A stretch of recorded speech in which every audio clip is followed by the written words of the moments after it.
આજે ખોપી ગામના ખેડૂતો ધરણા પર બેઠા છે ત્યારે અત્યારના 11 વાગ્યાનો ટાઈમ છે. તો અત્યારે રાતના ટાઈમે બધા ઊંઘી ગયેલા છે, પણ એક વડીલ છે એમનો ઇન્ટરવ્યૂ લઈએ આપણે કે અત્યાર સુધી જાગવાનું શું કારણ છે. નાનસિંહભાઈ થોડું અમને જણાવશો. આજ રોજ 8 તારીખ છે, કાલે 9મી ઓગસ્ટ છે. તો વિશ્વ આદિવાસી દિવસની ઉજવણી એટલે જંગલની જમીનમાં અમે ધરણા પર બેઠા છે. તો 9મી ઓગસ્ટના દિવસે બધા જ લોકોને આહવાન છે, કોઈ પાર્ટી પક્ષ નહીં, બધા લોકો અહીં 9મી ઓગસ્ટ ઉજવવા માટે અમે જે ધરણા પર બેઠા છે અહીં જ 9મી ઓગસ્ટ જંગલની જમીનમાં 9મી ઓગસ્ટ ઉજવવાના છે. તો બધા જ લોકોને આપણા સમાજના લોકોને આહવાન છે કે જંગલની જમીને પર આવે અને અમારો સહકાર આપે. અમે જંગલ જમીન માટે 25 વર્ષથી ખેડતા હતા. એ જમીન અમને જંગલ ખાતાએ અટકાવી દીધું છે. તો આજે રાત્રે 9 વાગ્યાના બેઠા છે, હજુ 11 વાગ્યાના બેઠા છે. અમે રાત્રે 11 વાગ્યા છે ત્યાં સુધી અમે બેઠા છે અને દોઢ આકર બધા હાથે છે, 200 માણસો જેવા અહીં બેઠા છે. અમે અમારે સહયોગમાં બધા જ લોકો કાલે સવારે 8 વાગ્યામાં સુધી આવી જજો. બસ એટલું જ.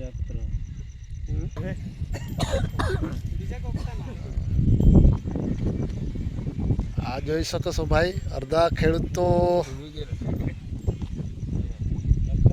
ઊંઘેલા છે, અડધા જાગતા છે. તો આપણે બીજા ભાઈનો ઇન્ટરવ્યૂ લઈએ કે અહીં બેઠા છે અમારા ગામના આગેવાન રમેશભાઈ. તો એમને પૂછીએ કે કાલે સવારનો કાર્યક્રમ કેમ છે. તો આપણે એને જણાવ્યું કે અત્યારની પરિસ્થિતિ નાનસિંહભાઈએ બતાવ્યું. તો કાલનો પ્રોગ્રામનો હું વિચાર છે કે ખેડૂતને ખેડવા મળશે કે પછી જંગલ ખાતું હેરાન કરશે, તે રમેશભાઈ જોડે વાત કરીએ આપણે. રમેશભાઈ થોડું જણાવશો.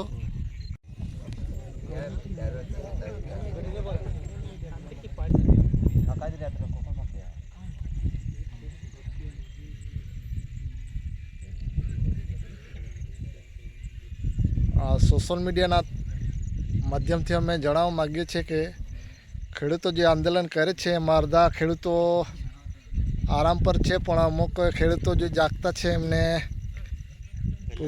પૂછીએ કે આપણે એનું કારણ શું છે. અમારા ગામના રમેશભાઈ છે આગેવાન, એમને પૂછીએ કે કાલનું આયોજન કેમ રહેશે, જંગલ ખાતું ખેડવા દેશે કે પછી અમને રોકશે કે પછી કેમ છે, તે આપણે રમેશભાઈ જોડે વાત કરીશું. રમેશભાઈ જણાવશો જોરો. જય જોહાર, જય આદિવાસી. હવે જે પ્રશ્નો કર્યો છે બરાબર છે, પણ અમે આટલું જ અમે જાણ કરવા માગીએ છીએ કે આ જમીન જે જંગલ જમીન કહેવાતી અત્યારે તો કંઈ જંગલ જવામાં નથી આવતો.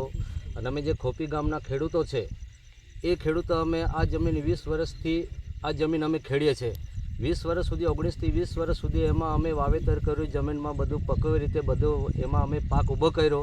અને આ 2 વર્ષથી અંદર આ જંગલ ખાતાનો સ્ટાફ કે અમારી જમીન છે ને તમે આ બધું નુકસાન કરશો એમ કરીને આ જંગલ અમને ખેડવા નથી દેતો.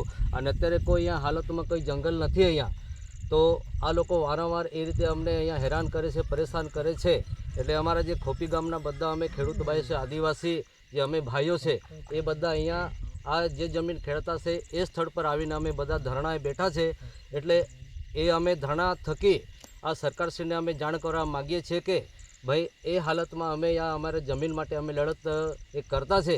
તો કદાચ એ લોકોને થોડી દયા આવે ને સ્થળ પર આવીને ચકાસણી કરે કે જંગલ છે કે નથી, કે આ લોકો કઈ જમીન ખેડતા છે. તો એ પ્રમાણે ચકાસણી કરે, સરકાર તરફથી અમને કંઈક મદદ બને અને જમીન અમને ખેડવા મળે એવી અમે આશા રાખતા છે. અને બીજી વસ્તુ એવી કે આ એક માધ્યમથી અમે કહેવા માગીએ છીએ કે અમે બી વર્ષોથી ખેડીએ જમીન. અને જે ઉમરપાડા તાલુકાના જે ખેડૂતો છે એ બી ખેડતા હતા. તો અમે આ સાઈડની જમીન અમે ખેડતા છે, રોડની પેલી સાઈડની જમીન એ લોકો ખેડતા છે. તો એ લોકોની જમીન જંગલ ખાતાના જે કર્મચારી એ લોકો એને આરામથી ખેડવા દે છે, ટ્રેક્ટરથી ખેડે છે, દવા છાંટે છે. અત્યારે બી આ લોકોનો પાક એકદમ બહુ મસ્ત ઊભો થઈ ગયેલો છે. અને જે અમારા ખોપી ગામના ખેડૂતો છે એ લોકોને બિલકુલ અહીંયા પગ મૂકવા નહીં દેતા. 2 વર્ષ સુધી અમને ખેડવા નહીં દેતો. આ વર્ષે બી એ જ પરિસ્થિતિ છે. જ્યારે અમે કહેતા છે કે ભાઈ આ લોકોને તમે ખેડવા દેતા છો તો સાહેબ અમને બી ખેડવા દો, તો એ લોકો એમાં કોઈ જવાબ નથી આપતા. અને અમારા જે દાવા પેન્ડિંગ અરજીઓ છે જે ટ્રાઇબલ ઓફિસમાંથી અમને બી કંઈ જે લેટર આપ્યો છે એ બી અમને બતાવતા છે, તો એ લોકો કહેતા કે ના એની કોઈ અમને જરૂર નથી. તો અમે પૂછે તો કોને પૂછવા જઈએ? એટલે અમારા ખેડૂતોના મનમાં એક જ પ્રશ્ન છે કે ભાઈ આ લોકો ખેડતા છે તો અમને બી ખેડવા દો, અમે કંઈ બહારથી નથી આવ્યા. હા, આ જંગલ ખાતું તો પછાડ્યું, એના કરતાં બી અમે આદિવાસી છે ને એ ખાતું તો આદિવાસી પહેલો એ ખેડૂત છે. અને અમારું જે ખોપી ગામ છે એ ખોપી ગામ વિશે પછી આ ચીંબા પાણી છે કે આ જે કંઈ આ ઢોર ડાકર જે જંગલ પહેલાં કંઈ જંગલ હશે એમાં અમારા જે બાપદાદા વખતે બધા ઢોર ચારવા આવતા હતા, અમે પાણી પાવા આવતા હતા. હા, અને અત્યારે તો કોઈ જંગલ જ નથી. અને અમે જે વખતથી જંગલ ખેડતા તે વખતે અહીંયા કંઈ જંગલ જ નહોતો, બરાબર. અને જંગલ ખાતર જો અમને રોકવાદાર છે તો જે વખતે અમે 20-25 વર્ષ અમે જંગલ ખેડો કે અહીંયા ખેડાણ કર્યું ત્યારે અમને કેમ નહીં રોક્યા? અને હવે પ્રશ્ન છે કે આ લોકોને તમે ખેડવા દેતા છો, અમને રોકતા છો, તો એ અમે એક કેવો ન્યાય છે? એટલે જો અમને બી તમે ખેડવા નહીં દેતા તો આ લોકોને બી નહીં ખેડવા દો, આ લોકોને ખેડાણ કરવા દેતા તો અમને બી ખેડવા દો. જે દિવસે આ લોકોને તમે છોડાવી દેશો અમે બી રીતે અમે બી આ જમીન છોડી દઈશું. એટલે સરકારશ્રીને આટલી જ અમારી નમ્ર વિનંતી છે કે એ રીતે કંઈ આટલા બધા ભાગલા નહીં કરે અને આ લોકો ખેડતા અમને બી ખેડવા દે. અને અમારી હકની જમીન છે અને અત્યારે કંઈ અહીંયા મોટો કંઈ જંગલ બી ઊભો નથી, એટલે અમને બી આ જંગલ જે અમારો હક છે, અમારો અધિકાર છે એ અમને આપે એવી અમારી સરકારશ્રીને એક નમ્ર પ્રાર્થના છે, નમ્ર વિનંતી છે કે અમારા હક અમને આપે. અમે આદિવાસી છીએ, અમે જળ જંગલ જમીન અમે માલિક છે, અમે કંઈ બહારના નથી આવ્યા. એટલે સરકારશ્રીને આટલી નમ્ર એ જ વિનંતી છે કે અહીંયા આવીને જોઈ અને અમારી જે અરજ છે એ સાંભળે અને અમને જમીન મળે, એ જ અમારી આશા છે.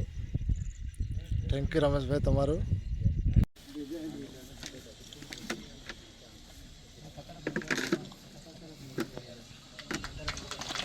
સદગુરુ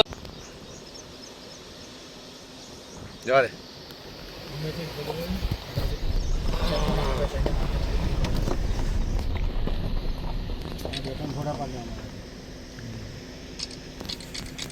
હું આવ્યું છે